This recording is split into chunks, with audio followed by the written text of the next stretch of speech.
but I won't apologise. I make no apology whatsoever, but I won't apologise. I think I feel an apology coming on. James O'Brien. Maria's in Croydon. Marie, what would you like to say?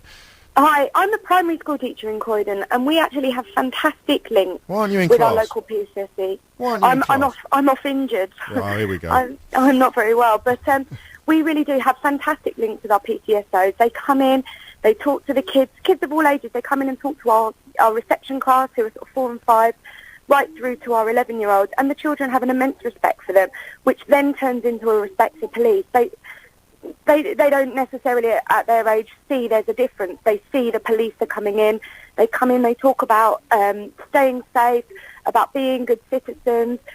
They're really, really positive influence on the children. I take your point. I really do, and in many ways I'm encouraged by it. But they haven't. You've done nothing there. You've described nothing there that I wouldn't rather have seen a proper police person do. But wouldn't you rather have a proper police person out chasing criminals, out catching criminals? I'd like them doing both. I'd like them communicating with the community and policing it. That to me is a bedrock of an effective law and order. But would we get the service from the amount of time they can commit, the amount of... Well, in a way, this is a self-defeating argument, because PCSOs are supposed to be there to play the role of policemen in circumstances that police resources would be considered wasted on, and you're just describing them talking to a bunch of school kids. And while that might be valuable... And children shouldn't have respect for police, it may well be valuable. Children should learn that somehow. I never said that. I just said they're talking to a bunch of school kids. They're not stopping crime. They're not making areas safer. Well, they're I not think you're helping old people undervaluing that cross bunch roads. of school kids, because that's the generation of the future. And if those children aren't given that... Get off the radio and get back to teaching them then, Marie, instead of taking made-up sickies and getting a supply teacher brought in. How could they develop that... Or maybe get a PCSO to do your job while you sit at home with your feet up drinking Lemsip phoning radio stations. No, I don't think it works that simply. Well, it clearly does, otherwise you wouldn't be there. It's 11:16. James O'Brien. 23 minutes after 11, this is LBC 97.3, and some suggestion I was a little unkind to the primary school teacher off sick, but well enough to phone a radio station and sing the praises of PCSOs.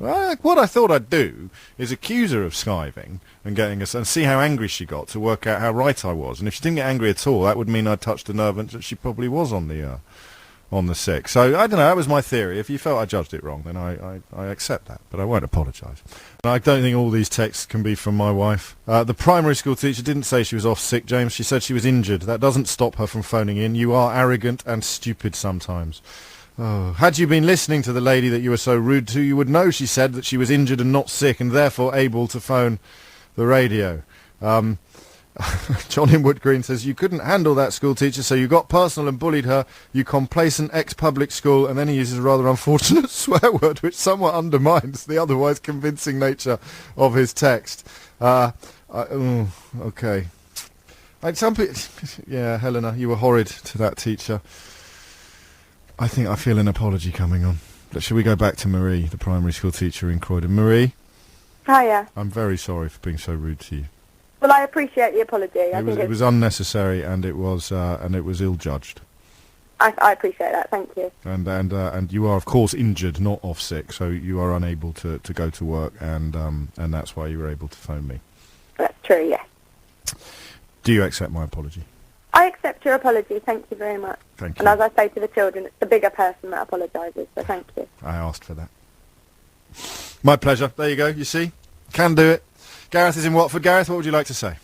That was a big piece of pie, that, wasn't it? Nah, if you can't dish it out, mate, you know what I mean? You've got to be able to admit when you're wrong. With it. There's plenty of phone-in presenters who think they're never wrong. I don't want to turn into one of them. That was good. Thank you. I liked it. What's on your mind, then? I just ringing up about the PCSOs.